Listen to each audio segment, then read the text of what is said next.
Bem-vindos ao nosso curso introdutório de Estatística para Ciências da Linguagem. E nesse vídeo a gente vai aprender a explorar variáveis em um conjunto de dados, selecionar um subconjunto de observações dentro desse conjunto de dados e, um passo muito importante, baixar e carregar pacotes do R. Para acompanhar, é importante que você tenha o tutorial vídeo 5.r, o conjunto de dados SPLEX e, se quiser fazer os exercícios práticos depois, o arquivo prática2.r. O link para baixar os arquivos está no meu GitHub e você pode pegar na descrição do vídeo. Vamos começar tratando das nossas variáveis e de como a gente inspeciona essas variáveis. A gente já viu isso em outros vídeos, em vídeos anteriores, como é que a gente importa um conjunto de dados. Aqui eu importei esse conjunto de dados e chamei ele de SPLEX mesmo. E usei a função que a gente também já viu, str, para dar uma olhada no que tem aqui. Aqui a gente pode começar, com base no que a gente discutiu no vídeo anterior, sobre o fato das variáveis terem naturezas diferentes, a gente pode ver que essa função read.csv já classificou mais ou menos como são essas variáveis aqui. Tá? Então a gente tem a variável palavra, que ele classificou como CHR, que é de caractere, algumas variáveis como FRQ, que é frequência, familiaridade, margeabilidade, concretude, e RT, que é tempo de resposta. Ele classificou como numérica, e essa número de caracteres como integer, são números discretos, números inteiros. Então, cada função que você tem para importar conjuntos de dados acaba fazendo uma classificação diferente. A gente vai usar nesse curso a read.csv, mas tem uma read.csv2, read_csv, alguma coisa assim. Eu sempre uso essa aqui e funciona. Mas é importante a gente prestar atenção, usando essa função str, como essas variáveis estão classificadas, porque a gente vai ver hoje que algumas funções, por exemplo, funcionam só quando a variável é categórica. E para isso ela tem que ser classificada como uma variável categórica que o R vai chamar de fator. E nenhuma variável está classificada desse jeito aqui por enquanto, tá? A gente já vai chegar lá. Se eu quiser criar uma variável nova dentro do meu conjunto de dados, bom, eu posso fazer isso lá no meu conjunto de Excel, na minha planilha que eu tiver, Excel, algum outro programa que faça esse tipo de coisa, ou posso fazer isso dentro do R, o que eu recomendo. Por exemplo, vamos supor que eu queira, por algum motivo qualquer, criar uma coluna de dados que tenha valores que sejam metade do valor da variável frequência. Como é que eu posso fazer isso? Eu crio isso dessa maneira aqui. Eu coloco o nome do conjunto de dados, cifrão, o nome da nova coluna que eu quero criar, da nova variável que eu quero criar, que aqui eu chamei de metade underline FRQ, poderia ter dado outro nome, uso aquele símbolo de atribuição, para falar, então este objeto vai ter esses valores aqui. E que valores são esses? Os valores da variável frequência dentro de SPLEX, vocês já estão acostumados com esse tipo de notação aqui, dividido por 2. E aí se eu peço para inspecionar esse conjunto de dados, usando a função head, que a gente já conhece, que mostra sempre as 6 primeiras linhas de um conjunto de dados, a gente vai ver, que essa coluna foi criada, tá? E com os valores pela metade. Então, aqui a palavra abrir, a frequência era 49, passou a 24.5, Acuerdo, que era de 414, passou a 207. Então, eu posso criar variáveis dentro de uma coluna dentro de um conjunto de dados que eu já tenho. Muito útil para a gente saber também quais são os dados que a gente tem num conjunto de dados, é essa função unique. Tá? Quando você aplica ela dentro de uma variável, você recebe os valores únicos que tem ali dentro. Então, dentro da variável categoria, tem 3 valores únicos, verbo, adjetivo ou nome. Dentro da variável número de caracteres, tem todos esses valores aqui. Tá? A palavra com menos caracteres vai ter 2 caracteres e a palavra com maior número de caracteres vai ter 14. Percebam que não está organizado em ordem alfabética aqui, e nem em ordem numérica aqui, porque o que essa função faz é simplesmente ir lá na tabela, né, ir no nosso conjunto de dados e fazer meio que um pente fino e anotando o que é único na ordem que aparece. Então vejam que a ordem aqui que aparece é verbo, adjetivo e nome. Então apresentou nessa ordem. Número de caracteres, apareceu 5, 6, 7, né, e aí 5, 6, 7. Então ele segue a ordem em que isso aparece. A gente tem uma outra função que é mais útil se você está trabalhando com variável categórica, que é essa função levels, que ela mostra os níveis, aí sim em ordem alfabética, de uma variável que esteja codificada como categórica. Né? E o R, no R isso é factor, né? Essa variável recebe o nome de factor. Se eu tentar usar a função levels na minha variável categoria, não vai dar certo. Vocês vão receber esse erro aqui falando nulo, né? Ou seja, sei lá, não tem níveis. Por quê? Porque categoria não está codificado como factor, né? Está codificado como caractere. Então, primeiro eu preciso alterar isso. Como é que eu faço? Usando a função asFactor. Então, aqui, em vez de eu criar uma coluna nova chamada, por exemplo, poderia fazer isso, chamada categoria.factor. Eu escolhi sobrescrever a variável categoria. Então, existia essa variável e agora eu estou criando algo em cima dela, né? Eu estou sobrescrevendo ela. E o que é esse algo que eu estou criando? São os mesmos valores que já tem lá, só que codificados como fator.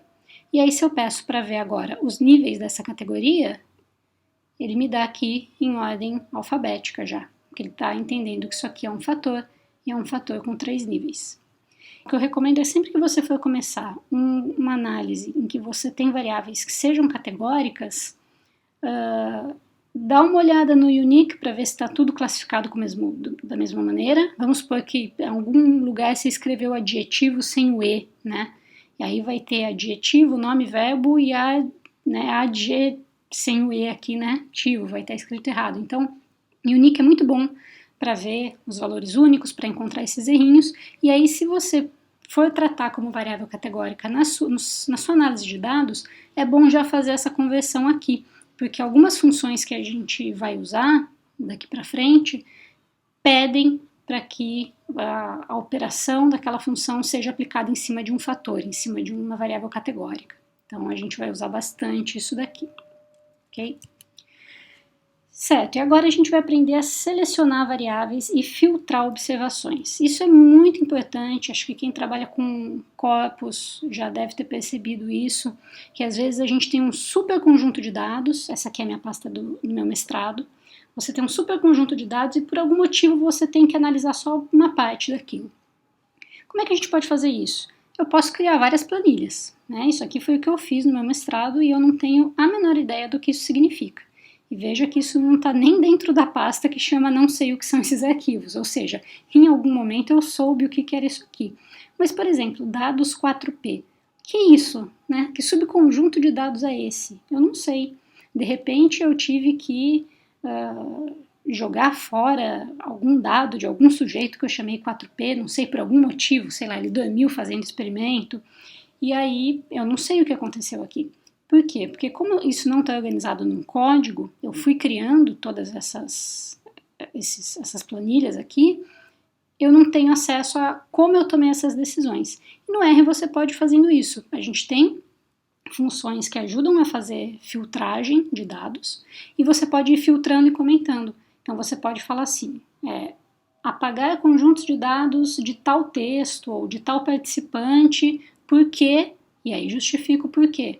E você pode, então, comentar esse conjunto de dados. Como é que o R funciona para isso? A gente vai precisar de um pacote. O que é um pacote para o R? O R ele tem essa base que a gente vem usando já nos outros vídeos, alguns códigos que vêm com a base do R, o código base do R, mas as pessoas criam pacotes para várias funções, né? Por exemplo, para construir, faltou um S aqui, construir modelos estatísticos mais complexos, para analisar dados graficamente, então a gente vai usar o ggplot2 para fazer gráficos, fazer pré-processamento de texto, quem trabalha com corpus, gerar apresentação e documentos, essa minha apresentação aqui, por exemplo, eu fiz com o R, fazer infográficos também e fazer pré-processamento de dados, que é o que a gente quer fazer aqui, né? Selecionar subconjuntos de dados. Como é que a gente instala pacote no R? Tem a função install packages e a função para carregar o pacote. Sempre que a gente precisa de um pacote novo, a gente tem que instalar ele. Imagina que você precisa de um livro novo, por algum motivo. Quantas vezes você tem que comprar esse livro? Só uma vez. Se você mantém ele na sua casa, só uma vez, certo? A mesma coisa é o install packages. Se você já instalou, você só precisa instalar uma vez. Se você já tem um pacote instalado, está instalado. Aí você pode instalar de novo para fazer atualizações, se sair alguma atualização para aquele pacote. E aí toda vez que você começa uma sessão nova no R, né, que você clica lá no botãozinho do RStudio e abre a interface para começar a usar e você precisa usar aquele pacote, você tem que acessar a biblioteca, né, como se fosse uma biblioteca do R e pegar aquele livro lá que você comprou, pegar aquele pacote que você instalou. Então aqui, por exemplo, a gente vai usar o Tidyverse, que é um conjunto de pacotes que tem uma sintaxe próxima, que são pacotes úteis para inspeção gráfica e manipulação de dados. E aí, se você ainda não tem, você vai instalar com install packages e o nome do pacote tem que vir entre aspas, tá vendo? E uma vez que você instalou, esse pacote é pesado, ele demora um pouquinho, então se ficar aí instalando, não se preocupe. Uma vez que ele instalou, você carrega com essa função de biblioteca, tá? Se você tentar usar uma função desse pacote e ele não tiver carregado, o R vai te informar que não achou aquela função. Aí você vai lembrar que você só tem que carregar ele ainda não foi carregado. Duas funções importantes que a gente vai ver nesse vídeo, né, é a função select, que seleciona colunas específicas dentro de um conjunto de dados, e a função filter. Vamos começar pela select. Vamos ver o código e depois eu explico mais ou menos como ele funciona, tá? Então, select seleciona só as colunas que nos interessam. Vamos supor que eu queira selecionar só a palavra, concretude, magiabilidade e categoria. Eu escrevo select e boto isso aqui dentro, né, como argumento dessa função. E aí aquele monte de variável que eu tinha, né, número de caracteres, frequência, metade da frequência sumiu, ficou só isso aqui, né? O que esse comando está fazendo? Ele está pegando o SPLEX, que é o conjunto total que eu tenho, aquele conjunto grandão, aplicando essa função aqui, já vou falar dela daqui a pouquinho, e selecionando só essas variáveis. E aí ele está imprimindo aqui na minha tela, né? Como resultado ele vai te dar isso daqui. Porque a gente não está mandando fazer nada, a gente não está mandando guardar isso como objeto, nada, está só mandando replicar esse conjunto de dados, observando essas seleções aqui. Esse símbolo a gente chama de pipe. Tá?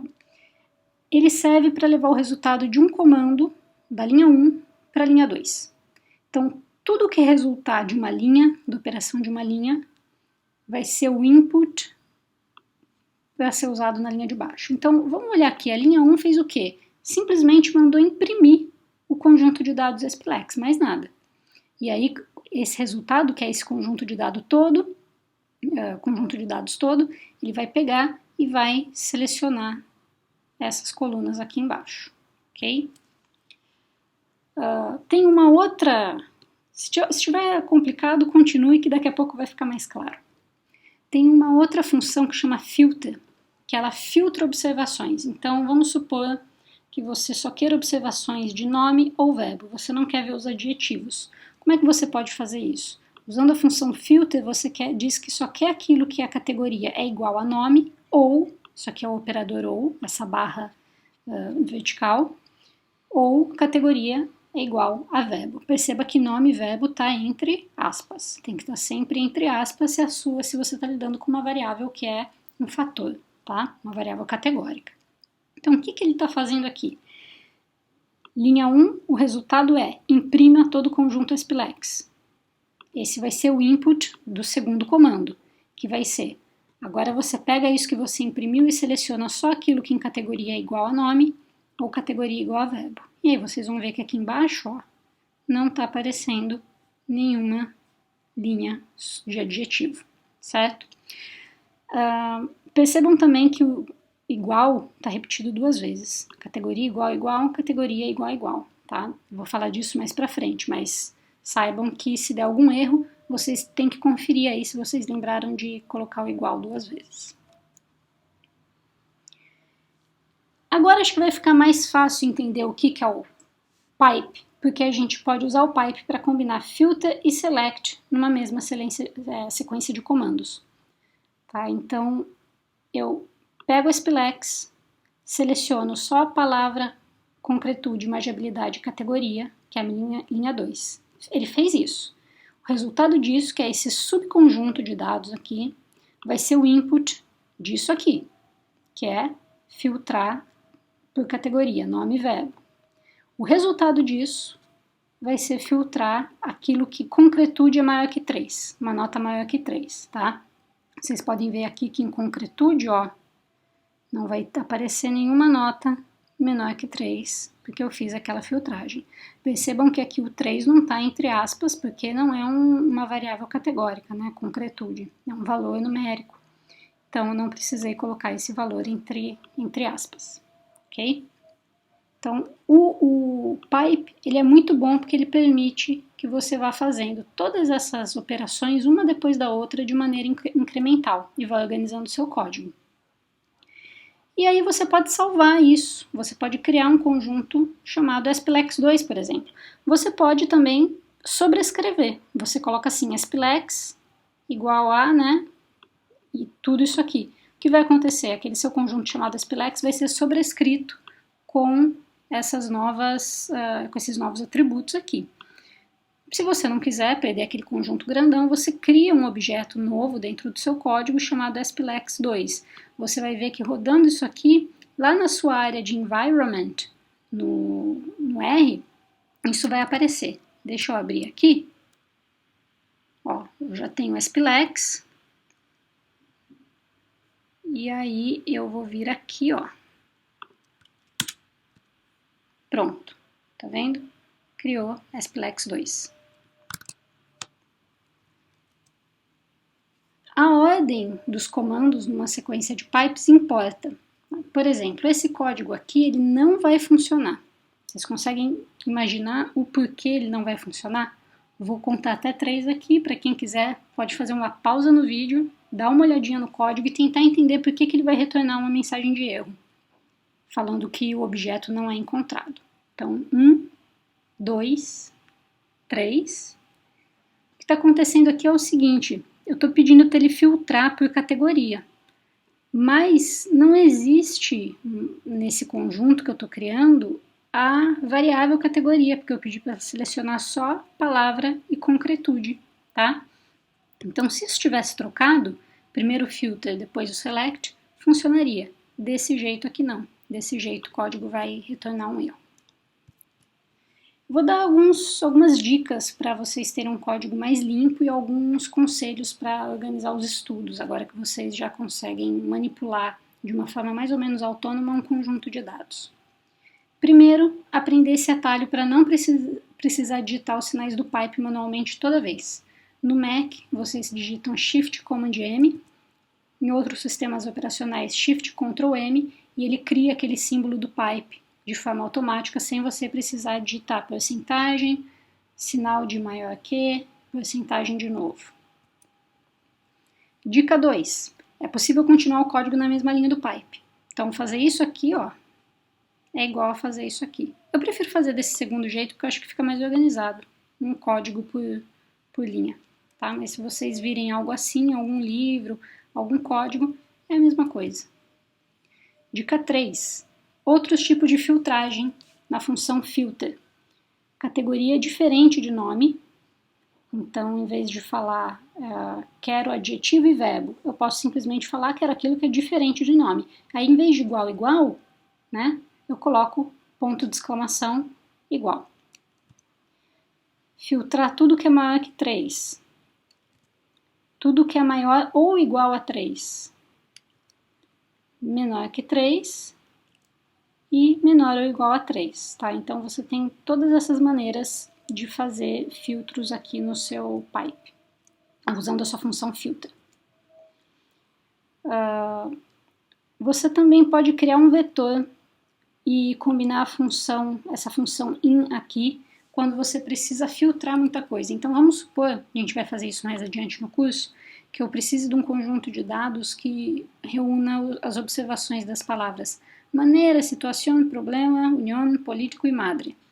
Apenas essas palavras. Eu posso fazer isso dessa maneira, tá vendo?